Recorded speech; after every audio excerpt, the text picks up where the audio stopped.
Proclamação do Evangelho de Jesus Cristo, segundo João. Glória a vós, Senhor.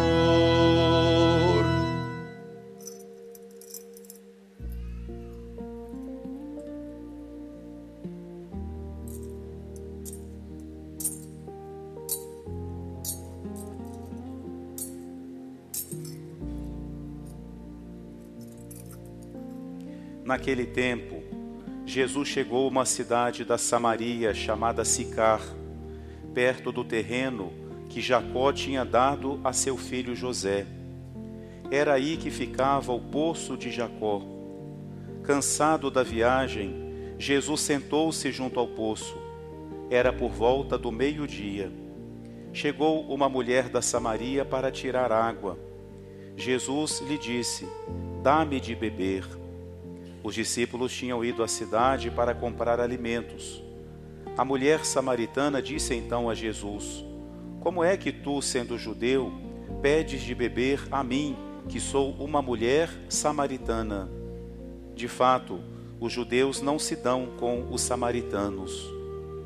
Respondeu-lhe Jesus: "Se tu conhecesses o dom de Deus, e quem é que te pede, dá-me de beber, tu mesmo lhe pedirias a ele, e ele te daria água viva." A mulher disse a Jesus: "Senhor, nem sequer tens balde, e o poço é fundo. De onde vais tirar a água viva? Por acaso és maior que nosso pai Jacó, que nos deu o poço, e que dele bebeu, como também seus filhos e seus animais?" Jesus respondeu: "Todo aquele que bebe desta água terá sede de novo, mas quem beber da água que eu lhe darei, este nunca mais terá sede. E a água que eu lhe der se tornará nele uma fonte de água que jorra para a vida eterna." A mulher disse a Jesus: "Senhor, dá-me dessa água, para que eu não tenha mais sede, e nem tenha que vir aqui para tirá-la." "Senhor, vejo que és um profeta. Os nossos pais adoraram neste monte, mas vós dizeis que em Jerusalém é que se deve adorar." Disse-lhe Jesus: "Acredita-me, mulher, está chegando a hora em que nem neste monte, nem em Jerusalém adorareis o Pai. Vós adorais o que não conheceis, nós adoramos o que conhecemos, pois a salvação vem dos judeus. Mas está chegando a hora, e é agora, em que os verdadeiros adoradores adorarão o Pai em espírito e verdade. De fato são os adoradores, estes os adoradores que o Pai procura. Deus é espírito, e aqueles que o adoram devem adorá-lo em espírito e verdade." A mulher disse a Jesus: "Sei que o Messias, que se chama Cristo, vai chegar. Quando ele vier, vai nos fazer conhecer todas as coisas." Disse-lhe Jesus: "Sou eu que estou falando contigo." Muitos samaritanos daquela cidade abraçaram a fé. Por isso, os samaritanos vieram ao encontro de Jesus e pediram que permanecesse com eles. Jesus permaneceu aí 2 dias, e muitos outros creram por causa da sua palavra, e disseram à mulher: "Já não cremos por causa das tuas palavras, pois nós mesmos ouvimos e sabemos que este é verdadeiramente o Salvador do mundo." Palavra da salvação. Glória a vós, Senhor.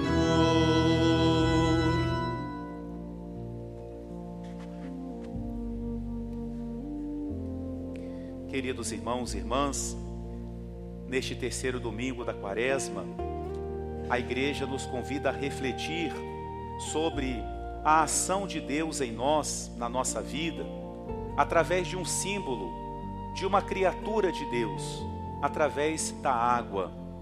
Hoje, as leituras nos falam da sede e nos falam daquilo que melhor do que qualquer outra bebida sacia a nossa sede, a água. Deus gosta de servir-se dos elementos que Ele mesmo criou, não só para cuidar de nós na nossa vida corporal, porém mais ainda na nossa vida espiritual. E entre esses elementos, Deus quis se servir da água. Tem duas coisas na água que nos fazem muito bem. Primeiramente, a água purifica, a água limpa, a água lava, tira as impurezas, não é? Tira a sujeira. A água, enquanto ela purifica, ela também nos refaz. Quando chegamos cansados, não é, do nosso trabalho, suados, não é, e tomamos um banho, nos sentimos refeitos. A pureza que a água nos traz, ela também nos refaz, nos renova. Jesus se compara com a água, não é? E ele realiza em nós também esse grande mistério de purificação através do batismo. Aliás, a leitura hoje sobre a água é porque já vai se aproximando a vigília pascal, em que os catecúmenos receberão o batismo, esse banho espiritual que limpa, que renova, que refaz. Jesus nos purifica também através do sacramento da confissão, que é também onde ele nos lava, nos purifica do nosso pecado. E a água também, e aí mais ainda, ela tem a finalidade, a missão de saciar a nossa sede. Não tem nada mais gostoso, não tem nada melhor do que uma água quando nós estamos sedentos, né? E ela, quanto mais pura, melhor ela é para nós. E a água mais pura é aquela que não tem gosto de nada. A água mais pura é aquela que não tem nem cor de nada, não é? A água pura, a água cristalina, que sacia a nossa sede. Na primeira leitura e no Evangelho, nós vemos exatamente essa figura da sede e da água. Na primeira leitura é o povo no deserto, o povo sedento. Lá uma atitude de revolta, porque eles não confiam em Deus e por isso eles murmuram contra Moisés, dizendo: você nos trouxe no deserto para que morrêssemos de sede. Mas tirando essa murmuração, essa atitude de revolta do povo, nós somos como aquele povo no deserto, nós somos sedentos e nós também gritamos para o verdadeiro Moisés: por favor, dê-nos a água que pode matar a nossa sede. E é isso que nós vemos hoje no Evangelho. Aliás, que coincidência bonita, não é? Coincidência providencial, porque o calendário civil não corresponde com o calendário religioso, né? O Dia Internacional da Mulher pode cair em qualquer dia da semana, não é no domingo da Quaresma. Mas esse ano, Deus quis que, exatamente no Dia Internacional da Mulher, o Evangelho nos mostrasse o carinho, o cuidado que Jesus tem com as mulheres. E especialmente hoje com essa mulher que não conhecia o verdadeiro Deus. Uma mulher que não vivia feliz, como nós percebemos pelas suas próprias palavras no Evangelho. Uma mulher que estava até meio mal-humorada, mas Jesus foi ao encontro dela e através dessa mulher, na pessoa dela, ele quer manifestar o que deseja fazer com cada um de nós. O Evangelho diz que Jesus estava cansado, e cansado ele sentou-se à beira do poço de Jacó. Jesus, que criou todas as coisas, ele que sustenta o universo, quis também se cansar. E Jesus se cansou de quê? De tanto andar à nossa procura. Ele estava ali à procura de uma alma, à procura de uma mulher que precisava ser salva. Jesus nunca desistiu, mas Jesus sim se cansou. Ele sentiu o cansaço, ele sentiu o peso de tanto andar, de tanto estar de uma cidade a outra para levar a salvação. E ali ele se senta. Parece que é uma coincidência como a de hoje, né? Que exatamente naquela hora chegasse ali aquela mulher. Mas não foi coincidência. Dessa vez não foi de jeito nenhum. Jesus queria aquele encontro e por isso ele se antecipou. Ele chegou ali para esperar aquela mulher. E quando ela chega para tirar a água do poço de Jacó, Jesus então faz a ela um pedido que deve nos comover. Jesus diz para ela: dá-me de beber, dá-me de beber. Claro que Jesus, no primeiro momento, queria também a água material, porque ele estava com sede. Porém, muito mais, como o contexto nos mostra, não era tanto a água material que Jesus queria daquela mulher. Ele queria algo daquela mulher que ela precisava entregar para ele. E Jesus queria tanto que aquela mulher lhe entregasse o que ele estava pedindo, que ele compara o desejo que ele tinha com a sede. Dá-me de beber. Também a mim e a cada um de vocês, Jesus hoje faz esse pedido. Dá-me de beber. Eu tenho sede. Existe alguma coisa na sua vida que eu te peço. Dá-me de beber, Jesus diz hoje para nós. Ele quer a nossa proximidade. Ele quer o nosso amor, a nossa confiança. Ele quer a nossa presença diante dele na Eucaristia. Ele quer a nossa entrega. E certamente há outras situações que somente eu posso responder com relação à minha vida e que cada um de vocês pode responder com relação à vida de vocês. O que é que Jesus pede hoje a mim e a você que nós precisamos dar, entregar a Ele? O que é que nós não entregamos ainda a Jesus, como Ele deseja que nós entregamos? Ele tem sede de nós. Ele se cansa de tanto vir nos pedir, dá-me de beber. E aquela mulher que não tinha amanhecido bem aquele dia, para ela não foi o Dia Internacional da Mulher, não. Ela não estava muito bem humorada, não. Ela olha para Jesus e com um semblante de muita admiração e nada de bom humor, diz para Jesus: admiro muito o Senhor, que é judeu e fala comigo, que sou mulher e sou samaritana. Também não economizou as palavras. Os judeus odiavam os samaritanos. Quando um judeu queria ofender alguém, não ofendia a mãe, não precisava fazer como faz hoje, não. Era só chamar de samaritano. Pronto, a guerra estava armada. Era a pior ofensa. Tanto que chamaram Jesus de samaritano. Era uma ofensa. Então eles nem sequer conversavam. E mais ainda, um rabino, um mestre judeu, não conversava sozinho com uma mulher. Jesus quebra tudo isso. Ele quer salvar aquela mulher. E ele vai até ela. Ele está sozinho, mas ele quer esse encontro. Ela é samaritana, ela não acredita no verdadeiro Deus. Os dois povos se odeiam, mas para Jesus não tem isso. E mesmo com aquela palavra quase que grosseira da mulher, Jesus não se altera. Por isso que ele é manso e humilde de coração. Pelo contrário, ele se dirige a ela, reconhecendo que ela não conhece, que ela não sabe o que está falando, e fala para ela: se você conhecesse o dom de Deus, você não falaria assim. Se você conhecesse o dom de Deus, você me pediria água. Em vez de tirar água desse poço, você me pediria água. Se nós também, queridos irmãos e irmãs, conhecermos com profundidade o dom de Deus, que é Jesus. Se realmente, queridos irmãos e irmãs, nós tivéssemos o conhecimento profundo de Jesus, com certeza, não é que nós não conhecemos, mas será que é um conhecimento até onde podemos ter? Com certeza que a nossa relação com Ele seria muito diferente. Se conhecesses o dom de Deus, tu me pedirias água. Mas a mulher também é insistente. Diante do que Jesus fala, que vai lhe dar uma água, ela fala: como é que o senhor vai tirar a água?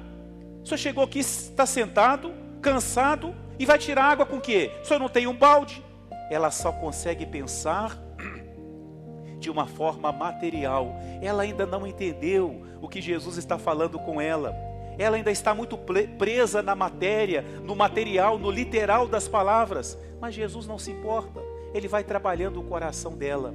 Mas mesmo assim, ela diz para Jesus: como é que o Senhor vai tirar a água? O Senhor não tem balde e o poço é fundo. Essa palavra na boca daquela mulher queria dizer muito mais do que a profundidade daquele poço de Jacó. O poço é fundo. A felicidade que eu busco, eu ainda não consegui chegar ao fundo de onde está essa felicidade. Eu não consigo, por mais que eu tire essa água, eu continuo sempre com sede. O poço é fundo. Quantas vezes também a gente pode buscar a felicidade em outro lugar? Por isso Jesus fala para ela: quem beber desta água, e Jesus aponta para o poço, quem beber desta água vai ter sede de novo, vai ter que voltar aqui, como você vem da sua casa, tem esse trabalho todo, vai ter que fazer tudo isso de novo, porque vai ter sede de novo. Mas quem beber da água que eu der, e aí Jesus fala da água viva, não terá mais sede. É muito bonito na Bíblia essa diferença entre água e água viva.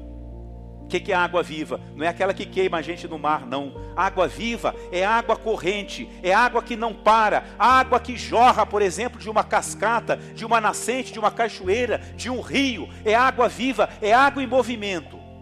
E água de cisterna é água parada. Tanto que lá no profeta Jeremias, se não me engano, Deus fala assim: o meu povo me abandonou a mim, que sou água viva, e cavou para si cisternas rachadas, que não têm água e não podem conter água porque estão rachadas. A diferença da água parada para a água viva. Jesus fala: eu darei uma água viva. Mas quando Jesus aponta para o poço e diz: quem beber desta água terá sede novamente, aquele poço representa quando nós buscamos a felicidade fora de Deus. Todos nós temos sede de felicidade. Ninguém nasceu para sofrer.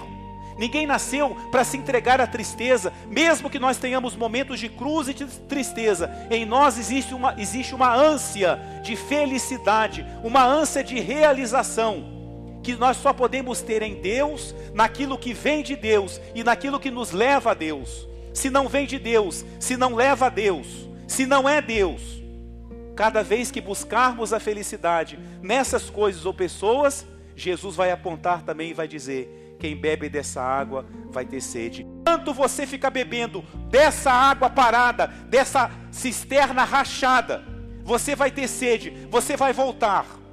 Por que muitas vezes a gente volta ao pecado, volta a fazer a mesma coisa? Porque é uma cisterna rachada, é água parada, é água estagnada.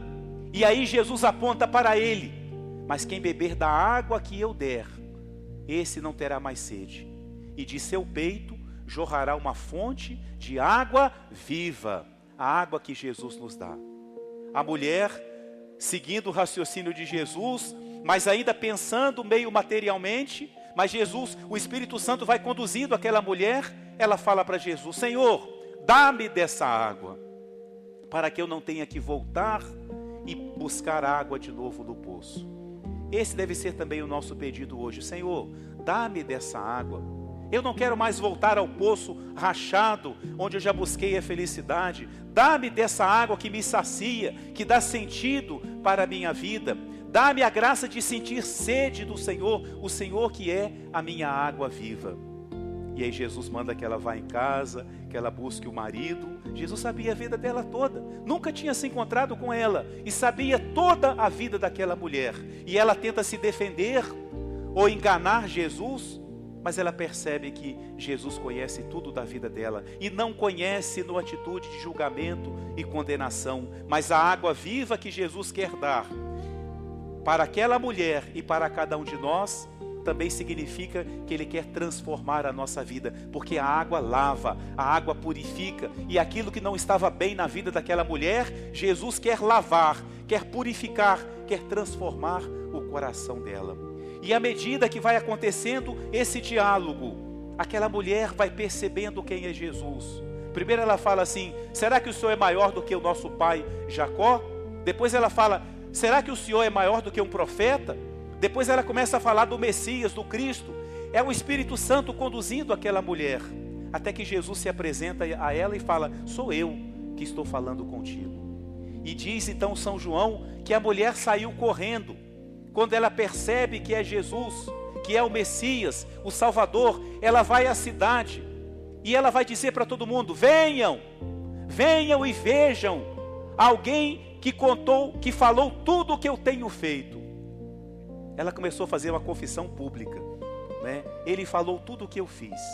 E um detalhe: quando ela sai correndo, ela que veio buscar água, diz o Evangelho, ela deixou o balde dela, deixou o cântaro e saiu correndo. Ela não precisa mais daquele balde, ela não precisa mais o trabalho de buscar aquela água, porque agora ela tem a água viva.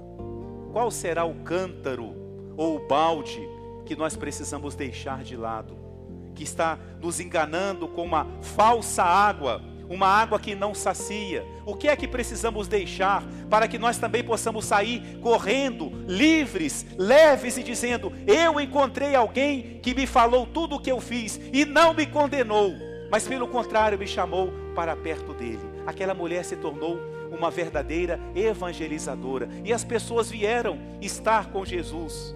E no final, já para encerrarmos, as pessoas dizem para ela: nós viemos por aquilo que você falou, mas agora nós mesmos vimos e sabemos que Ele é verdadeiramente o Salvador do mundo. Deus, de muitas formas, fala ao nosso coração. De muitas formas, Ele suscita pessoas que nos trazem até Jesus. Mas é preciso que cada um de nós faça a sua experiência pessoal com Jesus. Como o povo que falou: agora nós acreditamos porque nós mesmos sabemos, nós mesmos ouvimos dele. É preciso que cada um de nós tenha esse encontro pessoal com Jesus. Ele nos espera, sentado à beira do poço, onde muitas vezes vamos buscar uma água que não sacia. Ele nos espera. Ele diz para mim e para você: dá-me de beber, dá-me o teu coração, dá-me a tua confiança, o teu amor. Entrega-me aquilo que você está com medo de me entregar. E ao mesmo tempo, mesmo que Ele nos pede porque Ele está sedento, nós também falamos para Ele, como o povo do deserto: por favor, dá-me água, dá-me dessa água, para que eu não tenha que voltar a esse poço, mas para que eu encontre a verdadeira felicidade, a felicidade que sacia o meu coração, essa felicidade que só pode estar no Senhor, porque como disse o povo, nós também queremos dizer: Tu és verdadeiramente o Salvador do mundo. Amém.